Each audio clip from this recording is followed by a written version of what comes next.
whispers, alibis thin. Two sharp-eyed sleuths say, all right, who sinned? Has tipped low, clues fall in line. They read between the lines, right on time. Grim starts sweating when the squad rolls through. Every story tested, most don't stand up to prove. So grab your fedora, jump right in. True Crime Squad's on, and the trouble begins. Join the super squad, bonus laughs, deeper clues. Same sharp sleuths, just extra clues. Hey everybody, and welcome to the True Crime Squad. This is Katie Weaver. I'm here with my sister, co-host, and partner in crime, Kristi Brower. Hello.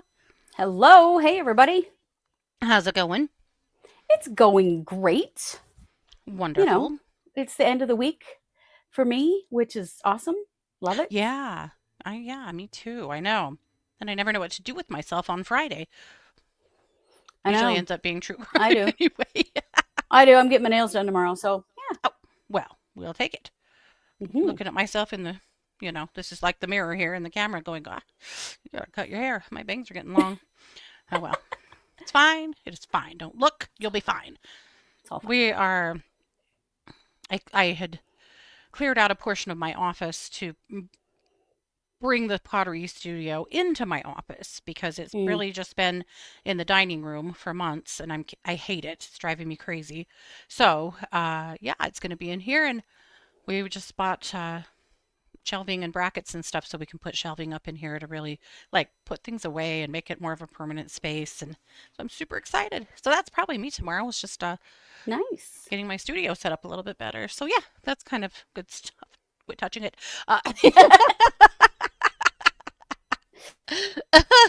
Yeah, but that's that's all that's up around here. So beautiful day. Holy moly. It is. It's beautiful. Blue sky, sunny. It's not very warm, but it doesn't really matter. When it's blue sky and sunny, it's pretty great out there. Yeah, it's not bad at all. Yeah.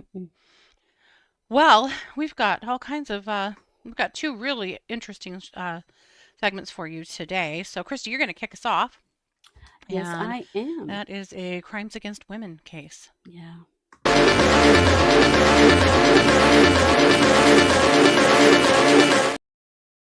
Well, friends, there is a trial starting in Las Vegas that I want to keep a close eye on, and that is the trial of Nathan Chasing Horse. Now, Nathan Chasing Horse, this is a picture of him now. This is a picture you may recognize. He was in Dances with Wolves. He was Smiles a lot in Dances with Wolves. Honestly, a movie I adored when I saw it young. I haven't seen it recently. I don't know how it has stood the test of time because you never know about these things. This one and The Last of the Mohicans, both. I know. Mostly, I loved both of these movies because I love the soundtracks. I listened to the soundtracks of both of these movies. The movies themselves, I don't know. So please don't at me. I'm not sure how it stood up.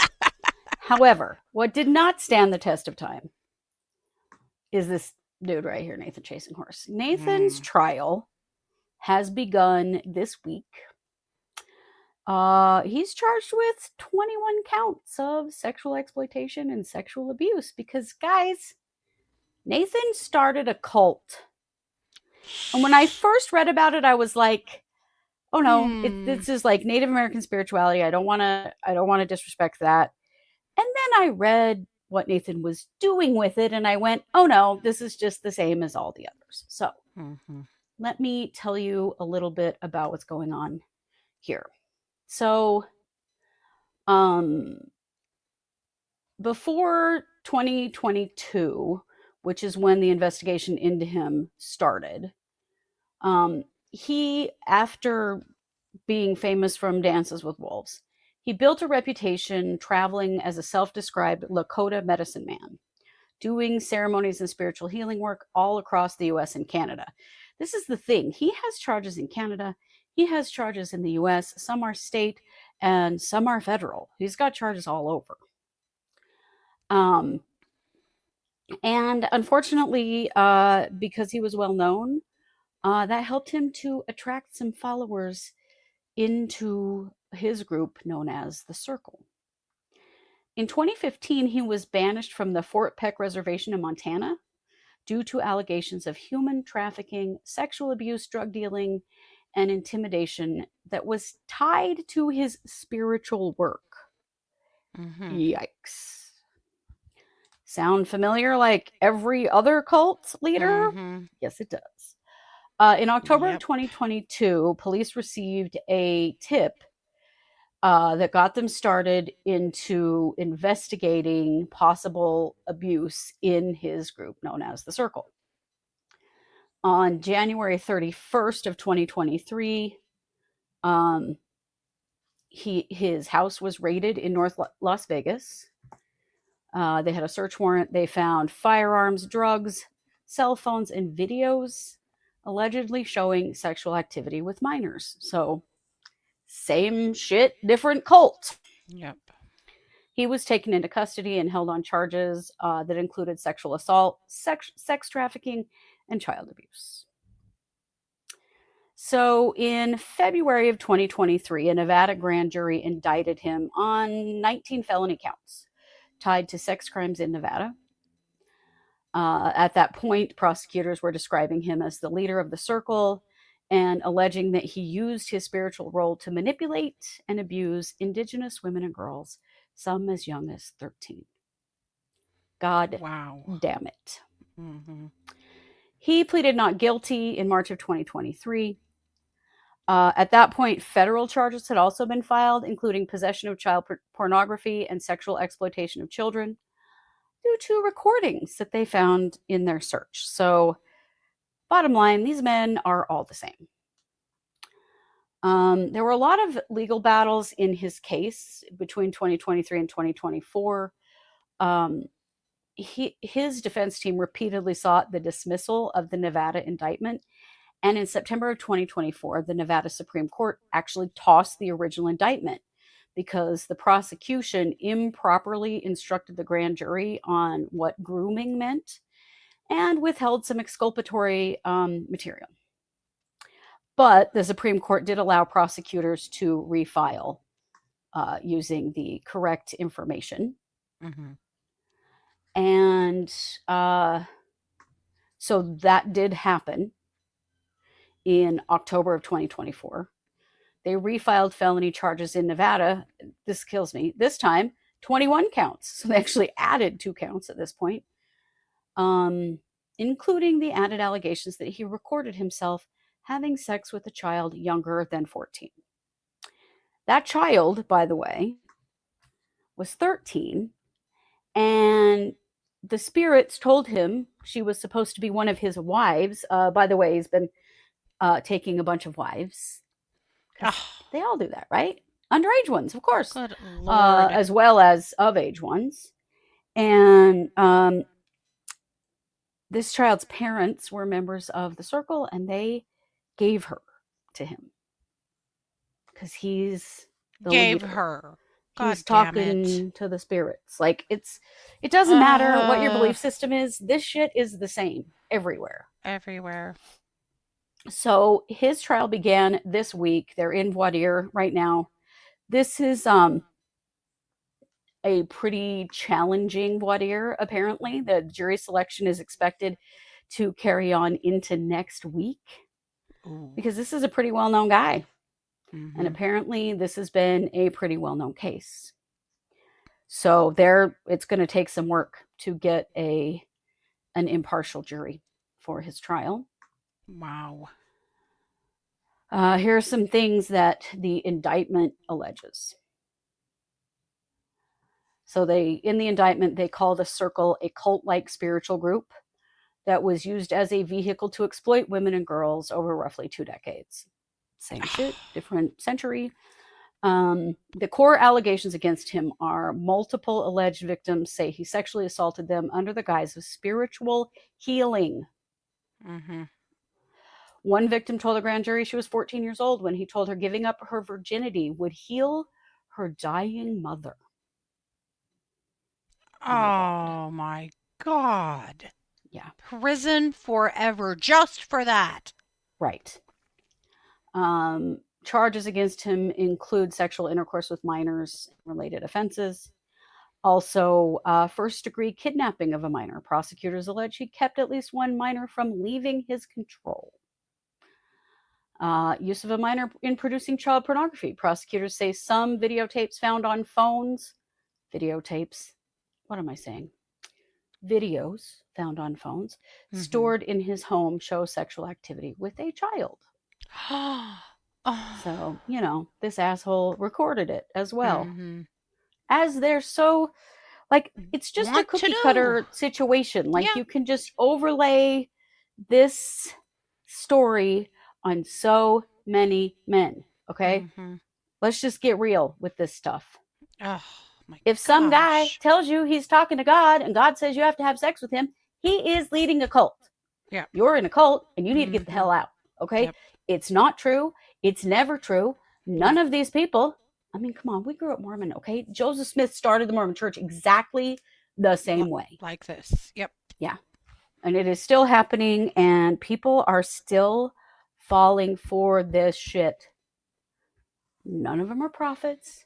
None of them are speaking to the spirits or God or No. whatever terminology you want to use. They're all pedophiles, okay? They're all The pedophiles. evilness of telling a child whose mother is dying that the Right? way to save her is to have sex with an old man. So fucking disgusting. I'm speechless. Mm-hmm. Yeah. That doesn't happen very often. I am as well. Right, yeah, and then everyone investigating this has to see those recordings. Yeah. The jury will probably have to see those recordings. Or at least a portion of them. Yeah. Yeah. There's been quite a battle to keep the media out of the courtroom in this trial. Sure. It hasn't worked out so far. The media is going to be in the courtroom. We're not going to stream this trial because it's going to be pretty graphic, but I think we will continue to cover it. Yeah. Yeah. Right. Good question, Paula. Why doesn't God tell the rest of the group the same stuff he tells the leader? Mm-hmm. Yeah, right. You'd think that'd be easy for God to do, right? Yeah, no. Honestly, we've got to get smarter about this stuff, all of us. Mm-hmm. But if some man tells you something like that and says, hey, giving up your virginity will save your dying mom, that guy is leading a cult and needs to go to prison. Period. But can you imagine? No. 14? Right. You would do that. You would do that. Right. You would. You would, because you'd You do would anything absolutely to do save that. your mom. Yeah. Yeah. Absolutely. But then also, let's go to the other side of it. What if you didn't? What if you said, nah, this is creepy. That can't be possibly correct. I'm not doing it. And mom dies. Right. And then you what, your whole also are life going to carry feels that like it's your fault. forever. Yeah. Yeah. That is such Yeah. a cruelty on every level that it just makes me ill. I mean, I know I'm stuck on that, but It is absolutely horrific, though. Yeah. It is. It's also horrific to think that parents would give their 13-year-old child to him to be Yeah. his wife Mm-hmm. because the spirit said so. Mm. Come on. Yeah. Yeah. Holy moly. Oh boy, the discovery in this case is going to be... It's going to be really bad. Right? Can we send Jody Hildebrandt to talk to him? Here's what I think. I think we should create a prison for all of these evil people who abuse children. Yep. And then we just put them all in there together. Yep. And just let them abuse the shit out of each other. Mm-hmm. Hear me out. Right? Mm-hmm. Save the rest of us from these assholes. Yep. So, prosecutors also intend to show a pattern of grooming and control, that he groomed vulnerable Indigenous girls by offering healing, gifts, belonging, and really blurring cultural trust with control, right? Sure. I've seen it Yep. so That many tracks. times. Yep. That he took underage spiritual wives. Some women claimed he designated them as followers or wives, including minors offered by family members, but even adult women that fell for this as well. Sure. Well, make him feel special, man. Right. Make him feel special. That tracks every time. It does. I know. Authorities are describing the circle as a group where followers believed that he communicated with spirits and that he wielded spiritual authority. Therefore, they did whatever he said. You betcha. It's hideous. Not to mention the drugs. Yeah. The multiple cell phones, the weapons. Like, there's all this other stuff going on, because he's a trafficker. Yep. He's sex trafficking. He's probably Mm-hmm. also drug and weapons trafficking. And that Mm-hmm. tracks too. If you go back and look, a lot of cult leaders, not only are they trafficking humans, they often are also trafficking guns and drugs. Yep. Yep. So we shall see. I don't know. I need to look. I haven't done any research yet on his federal case and see when that's going to kick off. And then, of course, Canada would like a crack at him as well.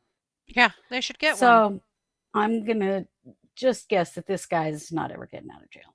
Yep. Yep. Me too. Yeah. Good.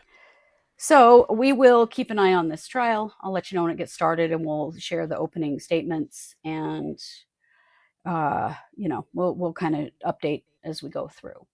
Yeah. Because I think this is an important one to watch, as all of these are. Mm-hmm. And with that, Kate, I'm going to kick the mic back to you for our main case. Okay.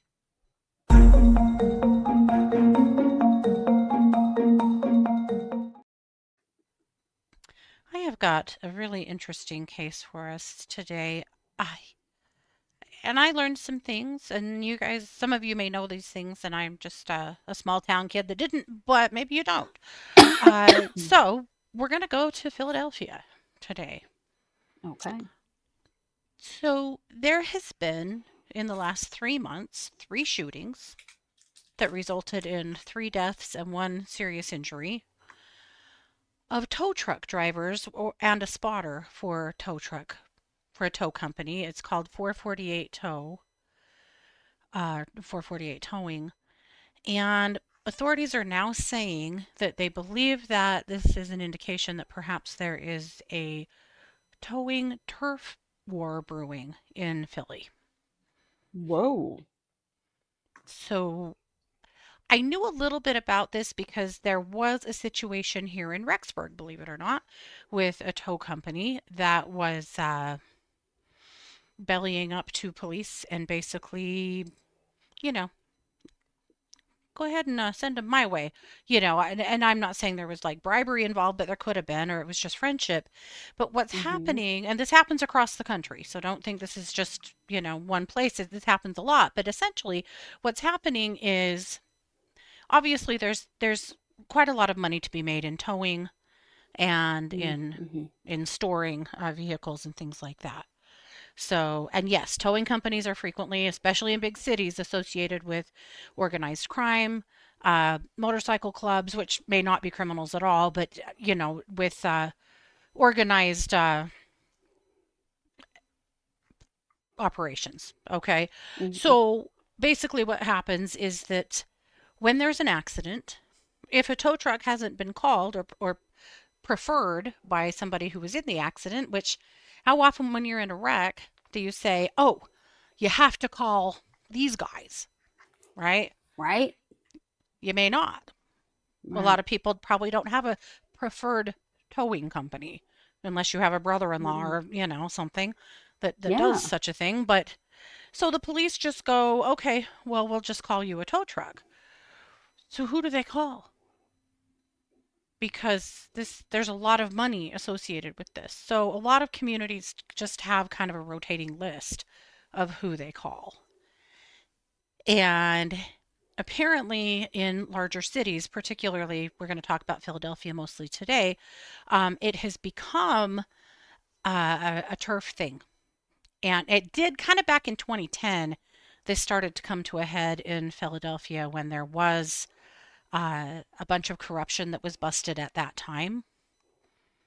Okay. So let me get to my notes on that quick. We'll talk about some of the ways this has gone poorly.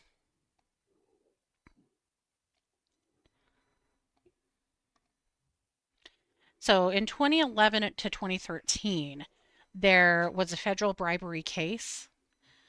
This was against a Philadelphia police dispatcher, along with 3 tow truck operators in what they were calling a conspiracy and bribery scheme. So the dispatcher was giving confidential police information, things like accident locations, squad car positions, things like that, to certain tow operators in exchange for cash bribes. So basically, you had a Ooh. dispatcher that was acting as a spotter and getting paid to do that. And Mm-hmm. so, imagine your friend Carol, who's a dispatcher, sends you a text and she's like, hey, there's a wreck on Main Street and second, get there really fast. And you do, and you're the first truck on scene. And so you end up getting to be in charge of the towing. And that was illegal for the dispatcher to do. Sure. And also for the tow truck operators to be paying the dispatcher. That was bribery. Yeah. So that was one of the things that happened in Philly a long time ago. Then in 2019, the Philadelphia District Attorney's Office charged the owners of a local towing company with insurance fraud, conspiracy, and theft for overcharging insurance companies, operating outside the official dispatch system by using police scanners and strategic truck placement, which a lot of them do that and do get away with it. That I think that's a little dicey, but collecting excessive fees that were far above standard towing rates. Mm. And towing So rates are, already very high. Yeah. yeah, even just here. hmm There's a lot of there's some legal protections that have been put in place in Philadelphia to try to cut back on predatory towing complaints, but they can't really catch all of it. And also, some of it isn't really, it's kind of a gray area like spotters, and we'll get into what a spotter does. But at any rate, those are some of the things that have happened that have to do with some of the crime that they've experienced. Okay, so with all of those things being said, there are still, pretty significant issues. Some people still believe that they do have turf and that other tow yards don't have any right to be coming into that area because this is our area. And they're still seem to Mm. be fighting each other. So I wondered, what does it take to be on a part of the rotation? Because you Yeah, want to be on the rotation, you make a lot of money that way, right? sure. I mean, that's pretty much guaranteed that every time you come up on the list, you're going to get a call. So it's overseen by the Philadelphia Police Department, and they coordinate with the Philadelphia Parking Authority. So here's what it takes to be credentialed. You have to be a licensed towing business with a valid towing license, a Philadelphia business license, proper zoning for a tow yard and for a storage facility, and commercial registration for all of your trucks. Okay. So those are a lot of things you have to have. You have to have some property, really, to be able to even be on the list at all. You need insurance requirements. Obviously, you have to meet some insurance requirements. They have to carry high limit insurance, commercial auto liability with the minimum at $1 million, garage keeper's liability, general liability, and workers' compensation. That's super expensive to have all of those things going, but they're required and needed, I'm sure. You have to meet some certain equipment standards because they need to know if we call you, we need to know that you can do whatever it is we need you to do. Right, depending on the size of the vehicle and hmm stuff like that. So they want properly equipped tow trucks, winches, dollies, safety lighting, spill equipment, and cleanup gear. And trucks have to pass regular inspections. They want background checks and compliance history. So the owners and drivers are subject to background checks. Other previous violations like predatory towing, fraud, ordinance violations can disqualify a company, which again could be a death sentence to a company. Uh, and repeated complaints can lead to removal from rotation. So it's a privilege. And so if you have a bunch of problems, you may get tossed off the list, which would be catastrophic for your business. Hmm. So rotation companies have to agree to city approved towing rates, meaning you have to charge what the city tells you you can charge, which I totally agree with, honestly. Let's talk about that for a second Yeah. because of how predatory this could become. Say your car, you get in an accident, right? And Officer Smith says, well, here, I can just call it in and, get you a tow truck. And you're like, hey, cool. And that tow truck comes and they charge you $1,000 to pull your car 3 miles to their storage lot, Yeah. and that's well above the standard rate, and now you can't get your car back until you pay these things. So it seems to me like that's probably something that's extremely important for the consumer. Yeah, because how are you going to know when you're in a desperate situation? Like, Hmm. what are you going to say? Oh, no, sorry, this guy's too much. I'm going to wait. We're going to get somebody else over here. Like, Yeah, that's, this could get real messy. Also, who yeah, thinks to ask, right? right. In that And moment. And you might not even be there. What if you're injured and in the well, hospital and they're getting yeah. your car towed for you? Like, ugh, Hmm. Lots of things could happen. Yeah. Uh, you have to have approved storage fees, no unauthorized charges, and they're really strict about when you can respond, how quickly you must arrive, how long vehicles can be held, and what your documentation and invoicing have to look like. But violating the fee structure will get you immediately thrown off of the rotation. that's good. Hmm. Availability and response requirements. You have to be available 24/7, including holidays. You have to meet response time expectations. You have to answer dispatch promptly, and you have to actually show up when called. And if they have a problem with a company that fails to respond repeatedly, they will be removed. Sure. It's a The police lot don't have of a expectations. right. Well, the police don't have time to dick around with this, right? They need to Right. know that you're going to come and that you're going to be professional and do your job. That makes sense. And then ongoing oversight. Once you're approved, they will monitor you for complaints from drivers, police reports from scenes, billing irregularities, improper storage or vehicle release practices.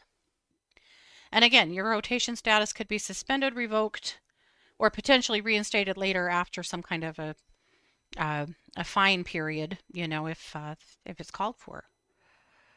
So obviously, it's guaranteed police to dispatch work if you can carry all of the water, but there's a lot to do there. Yeah, there is. Uh, so that's what it takes to be on the list. Wow. What if you're not on the list, but you are a tow truck driver and you still want to do this? Well, you still can. You don't have to be on the list, but you do to get called. Mm-hmm. However, no, these are just the rules in Philadelphia. This is all, we're all Yeah. just only focused on Philadelphia today because of the shootings that are going on there. So, Well, and like these rules vary everywhere. It's yeah, not, there's no standardization of this in the US. yeah. I wish I could tell you how many towing companies are on the list, but it's not published. So we don't Hmm. know. We don't know. I would imagine it's quite a lot in Philly. I would think so. I would think so. But not all towing companies participate. They just focus on private property or insurance directed work, but they could be some of the ones that try to, that poach the work. So here's what happens. Some tow companies hire spotters. And what a spotter is somebody who lets the tow company know, hey, there's a wreck over here. They might do that by literally hanging out in areas that are really prone to accidents. They Hmm. might do that by hanging out close to their,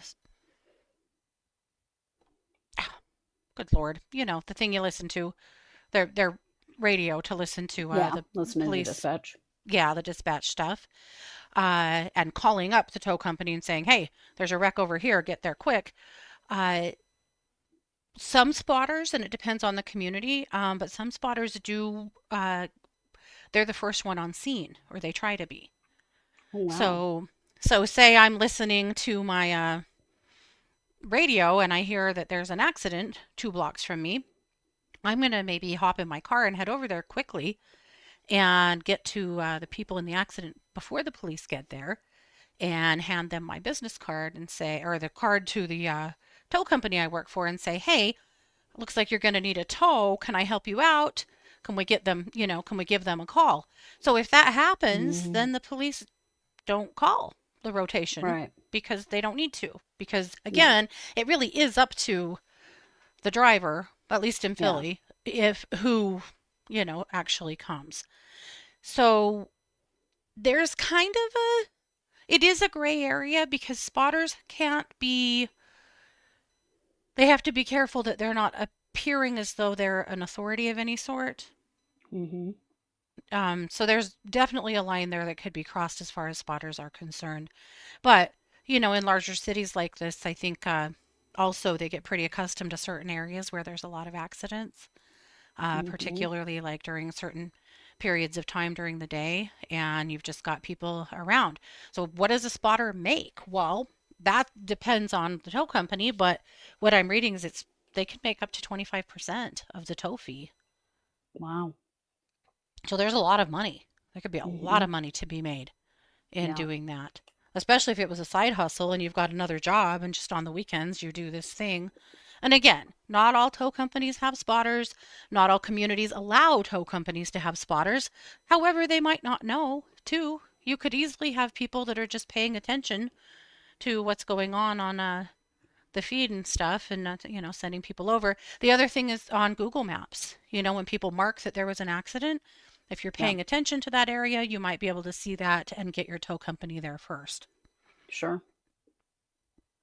So, with all of that being said, let's talk about what has happened in Philadelphia. So, let's go clear back to November. So, in November, Aaron Smith Sim he's a spotter, and he was shot and killed while on the scene of an accident on Hicks Street. Though it looks like he did not actually pass until January, but he was shot in November. Oh, wow. And then move on to December.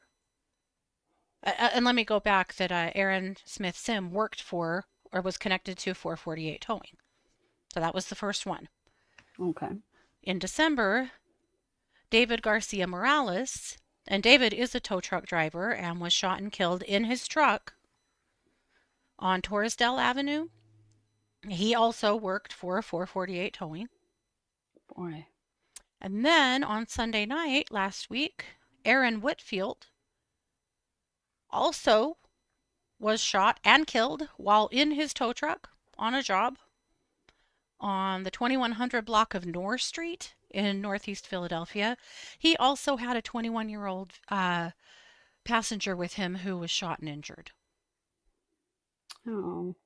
So and he also worked for 448. So this is one of their Wow. trucks. I just wanted to show you, that's one of the trucks. Look at the bullet holes. Oh my God. I mean, somebody lit We them shot a up. bunch of times. Yeah. Yep. What is that? Like 7 bullet holes? 8? hmm 8 bullet holes. Jeez. So all they know now is that there is a dark blue Jeep that they're looking for that was seen on scene close to one of the shootings. That's Mm. this is what they're looking for, is this vehicle right here. Wow. Yeah. They don't That is terrifying. It's terrifying.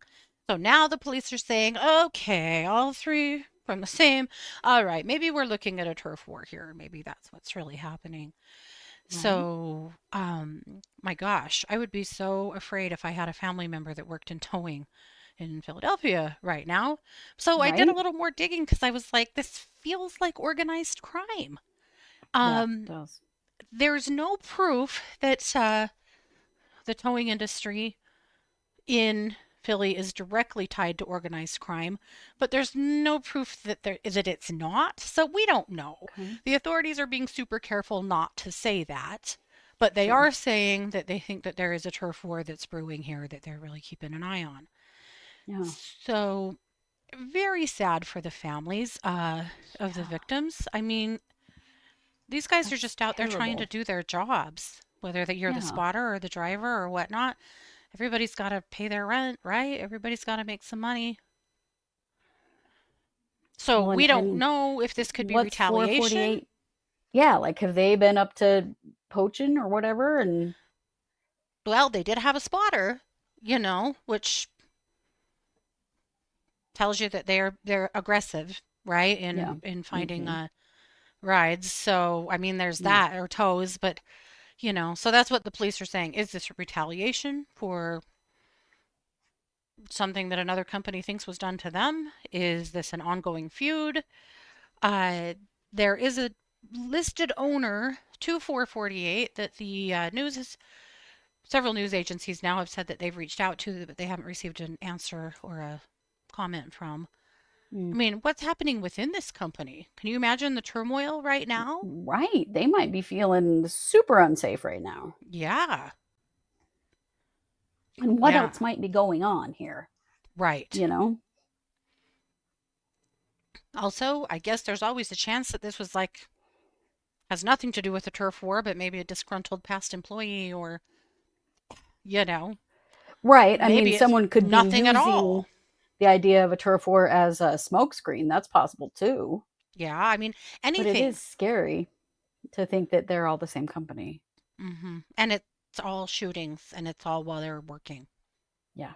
The other thing that you can't deny on that one is how scary it is to think that the tow truck driver who's responding to a crisis, an accident, an emergency, that somebody could cause a secondary emergency because of a Right. shooting. I mean, imagine getting in a fender bender and having a tow truck come to get your car, and while you're standing there waiting for this to resolve, somebody comes by and shoots up the tow truck driver. Right. Yeah. That's really scary and dangerous. I mean, these Yeah, shootings, they're firing that many times. If there are other people nearby, yeah, hmm, crazy. that is yikes. Yeah. So that's what we know. I thought this was a fascinating case. Very sad for the families. I don't want to diminish that at all.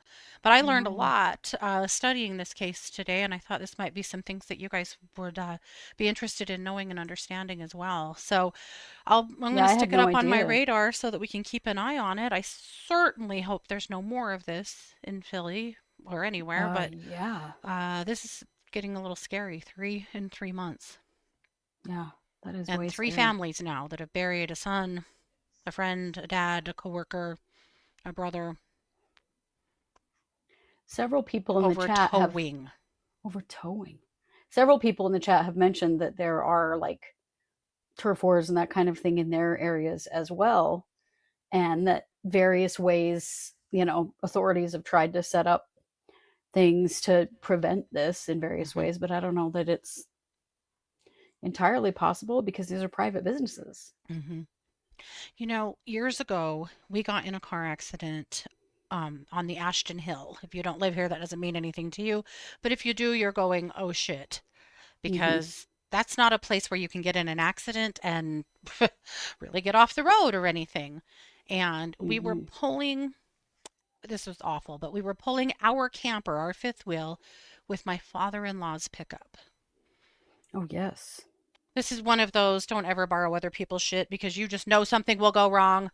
And our pickup wasn't running very well. And pulling a vehicle up the Ashton Hill, pulling your camper, it It's takes a very, very lot. steep. It's very steep. This is going from where we live up into the Yellowstone Park area. Yeah. And you're Up the side of a volcano uh-huh. and back down And into the caldera. yeah. That's what it So we is. had a family reunion happening. We needed to pull our camper up there. Our truck wasn't running very well. So Scott's dad, who's awesome, said, take mine. So we did. Well, he had just gotten new tires put on that truck a couple of days before.